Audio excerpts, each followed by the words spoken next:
মায়াপুরের ইস্কন মন্দির যারা গেছেন তারা জানেন সেখানের ভোগের কী অমৃত স্বাদ। তো সেখানেরই একটা রেসিপি, ফুলকপি পনিরের রেসিপি আমি কিছুটা সেরকমই করার চেষ্টা করলাম। আপনাদের কেমন লাগে সেটা অবশ্যই কমেন্ট করে জানাবেন। প্রথমে এখানে আদা, কাঁচা লঙ্কা, তার মধ্যে এখানে ফুলকপির কোয়ান্টিটি হিসাবে 1.5 চামচের মতো জিরে আর অল্প একটু পরিমাণে ঝালের জন্য 1/2 চামচের মতো গোলমরিচ দিয়ে একটা পেস্ট বানিয়ে নিলাম। এই রেসিপিটাও বানিয়ে দেখুন, সেই রকমই একটা ফিল আসবে। আমার বাড়িতে বেশি নিরামিষ রান্না হয়, সেই জন্য আমি নিরামিষ রেসিপিই বেশি ছেড়ে থাকি। 2টো টমেটো মিক্সিতে একটু পেস্ট করে নিলাম। এরপর গ্যাসে একটা কড়া বসিয়ে বেশ খানিকটা তেল দিয়ে প্রথমে আমি এখানে দেখুন পনির মাঝখান দিয়ে কেটে পনিরটাকে প্রথমে ভেজে নেব। আমি পনিরটাকে এইভাবেই ভেজে থাকি, কারণ আমার কাছে এটাই সবথেকে সহজ পদ্ধতি মনে হয়। আর দ্বিতীয়ত এটা খুব ভালো করে ভাজা হয়, তারপর একে পিস করে করে নিলে খেতে কিন্তু খুবই ভালো লাগে। আর এতে বেশি ছেটকায়ও না, আর আমার খুব ভালো লাগে বলেই আমি এইভাবে বানিয়ে থাকি।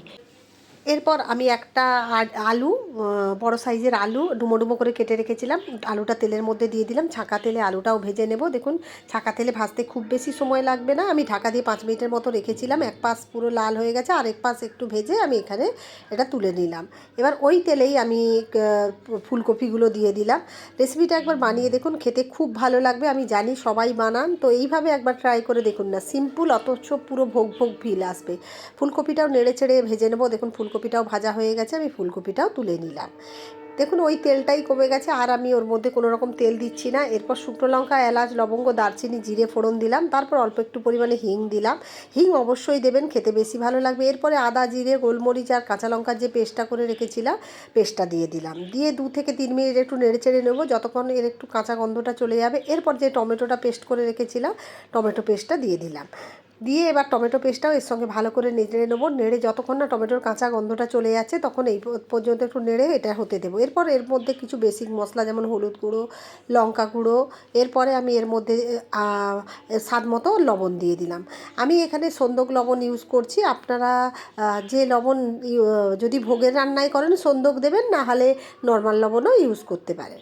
এরপর আমি লবণ দিয়ে আমি এরকম একটু নেড়ে চেড়ে দিলাম 2 থেকে 3 মিনিট, যাতে এর কাঁচা গন্ধটা চলে যায় আর টমেটোও খুব ভালো করে এর সঙ্গে মিশিয়ে যায়। খুবই সিম্পল রেসিপি, কিন্তু খেতে পুরো ভিডিওটা দেখুন একটু।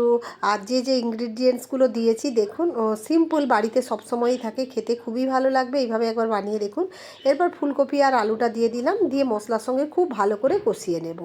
আর এইভাবে বানালে ভোগ ভোগ ফিল আসবে আর খেতে খুবই ভালো লাগবে। ভালো করে কষিয়ে নিয়ে আরও 2 থেকে একটু জল দেব, কারণ মশলাটা নালে নিচে লেগে যাবে। ভালো করে এটাকে কষিয়ে নেব। আর এইভাবে অদিনে একবার ফুলকপি বানিয়ে দেখুন, খুব ভালো লাগবে। দিয়ে দেখুন না, কারণ এই ভোগ ভোগ ফিলটা আসবে পরপর পরপর, তো ওই উপোস চলতেই আছে। এরপরে আমি এটাকে নেড়েচেড়ে একটু দিয়ে এর মধ্যে আবার একটু নেড়েচেড়ে দিলাম, যাতে মশলাটা খুব ভালো করে এর সঙ্গে ভাজা ভাজা হয়ে যায়। এরপর আমি এখানে জল দিয়ে দিলাম। আপনারা চাইলে জলটা গরম করেও দিতে পারেন। এখন বোতলের জল যা গরম হয়ে যায়, আর গরম করে দেওয়া লাগে না। ঢাকা দিয়ে 8 থেকে 10 মিনিটের মতো হতে দিলাম। খুব সুন্দর একটা গন্ধ বেরিয়েছে। আরও কিছু জিনিস মেশাবো, আপনারা দেখুন, আর স্কিপ করে দেবেন না। এরপর কিছুটা রোস্টেড কসুরি মেথি দিলাম। আমি সবসময় কসুরি মেথিটা রোস্টেড করে এটা ফ্রিজে রেখে দিই, যার জন্য যে কোনো রান্নায় দিতে আমার কোনো রকম ঝামেলা হয় না। এরপর আমি এখানে জারগারি পাউডার ইউজ করছি, গুড়ের পাউডার। আমি চিনি দিলাম না, গুড়ের পাউডারটা দিলাম। এর পনিরগুলো দিয়ে দিলাম, দিয়ে ভালো করে মিশিয়ে নিয়ে এবার এটাকে আমি একটু মিডিয়াম হিটে রেখে 3 থেকে 4 মিনিটের মতো ফুটতে দেবো। ওপর থেকে আমি এখানে ভাজা মশলা ইউজ করছি। আপনারা চাইলে এখানে গরম মশলাও দিতে পারেন। আর বেশিরভাগ আমি এই মশলাটাই সব কিছু মিশিয়ে বানিয়ে রাখি। এরপর ফ্রেশ ধনেপাতা একটু দিয়ে দিলাম, আমার গাছে হয়েছিল। ধনেপাতা দিয়ে এটাকে মিশিয়ে দিলাম। মিশিয়ে দিয়ে গ্যাসের ফ্লেমটা একটু লো করে দিয়ে এটাকে এবার একটু ঢাকা দিয়ে 2 থেকে 3 মিনিট সব কিছু মিশে যায় যাতে, সেই জন্য 2 থেকে 3 মিনিট ঢাকা দিয়ে হতে দেবো। এরপর দেখুন সব কিছু সুন্দরভাবে মিশে গেছে। গ্যাসের ফ্লেমটা অফ করে দেবো। কেমন লাগলো আমার এই সিম্পল রেসিপিটা? যদি ভালো লেগে থাকে অবশ্যই লাইক কমেন্ট করে জানাবেন।